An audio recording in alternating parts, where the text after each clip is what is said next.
Welcome everyone. Today we will be discussing how can we test our Kafka, Apache Kafka consumers and producers with test containers. So test containers is a very popular Java library. As you can read here, it supports JUnit tests and basically it provides throwaway instances of some tools like databases, browsers, and in our case, it's a Kafka Docker container. So before our tests, it will start our Kafka container, and after the tests are finished, it will destroy the Kafka container. So this will give us the ability to do integration testing on our consumers and producers against a real broker, Kafka broker, that is managed by test containers. So you can actually click modules here to understand what test containers support. So databases, some Elasticsearch, RabbitMQ, and in our case, we are interested in Kafka containers. So this is basically how we create a Kafka broker. We specify the Docker image, Confluent Docker image.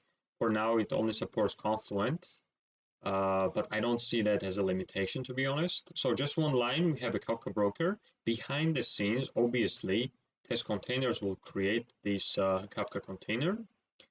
This is how we get Bootstrap servers, some other details. So I actually created some sample project here so that we have something to work on. So we have just two classes, which is our consumer and the producer. Let's imagine that we have a project where we have, our consumers and producers. I called it test producer. It's very simple producer. It basically gets some message and it just, produces that message or event, right? Very simple. And we have a test consumer here as a, runnable. So this will be run as a new thread. And it basically, we have a while loop and we consume some messages, we poll to consume some messages. And we have a list here, which I called message history. And it basically adds the messages that was produced. So in this simple example, the idea is that we produce something, some message, then our consumer will consume it and it will add this message to this message history list, right? And then we want to check if our message really was added. So in other words, if our producer and consumer works, that's the goal that we want to check against the real Kafka broker. So I created a test here, Kafka test container. This is how we create our Kafka broker. So we specify, as we saw, Confluence Docker image. You can change the version as you want. For now, it only supports Confluence. So if you actually change this by default, it will not work, but there are workarounds. But this is very, very sufficient. We don't really need anything else. We specify JUnit annotation class rule, which basically means that before our test runs, it will start the container. So test containers will start the Kafka container. And after our tests are finished, it will destroy the container. So container lifecycle is managed by test containers, and we are basically achieving this with this class rule annotation. We have a very simple test to test our producer and consumer. Firstly, we create a producer, right? And this is to create a producer. So we are specifying the Bootstrap servers by our Kafka broker. So we are saying Kafka that we create here. This is like a Kafka broker for us, right? So we say Kafka get Bootstrap servers. That's the API that test containers give us.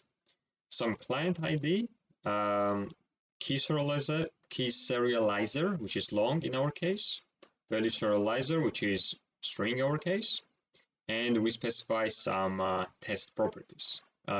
Test topic. So this is the topic name. And we create our test producer, right? Same thing for the consumer. We get the bootstrap server. Serializers are same. We specify the offset earliest, and we also specify the same topic here. Obviously, we want to consume from the same topic, so this topic should be the same.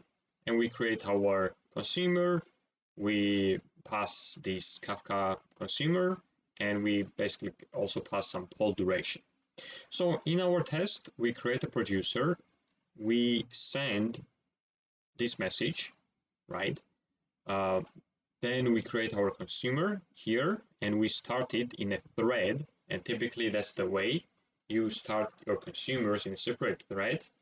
And then we basically await, and this is just comes from the Testcontainer API.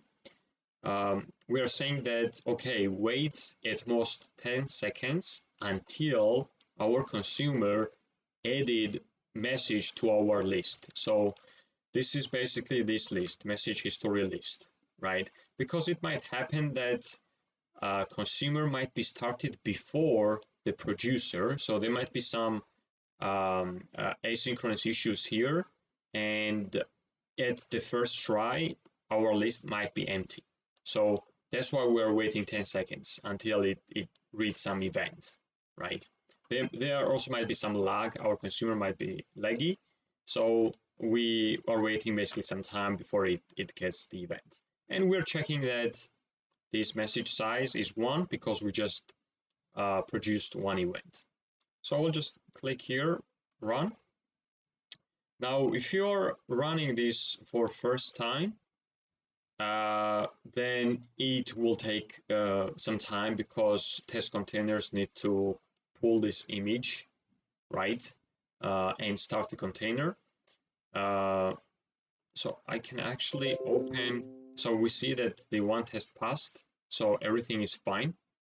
So if I say Docker container ls, it just shows Testcontainers, some basically built-in running container. So this has nothing to do with our Kafka. It's just basically Testcontainers container, right? Which manages things. So this is good because after the test is finished, the test container destroyed our Kafka container. So if I, for example, I want to set the breakpoint here so that I will show you that it will create a Docker container here for Kafka. And as we see, it created, so it downloaded this image if we didn't have it, and it created a container here. So it comes here.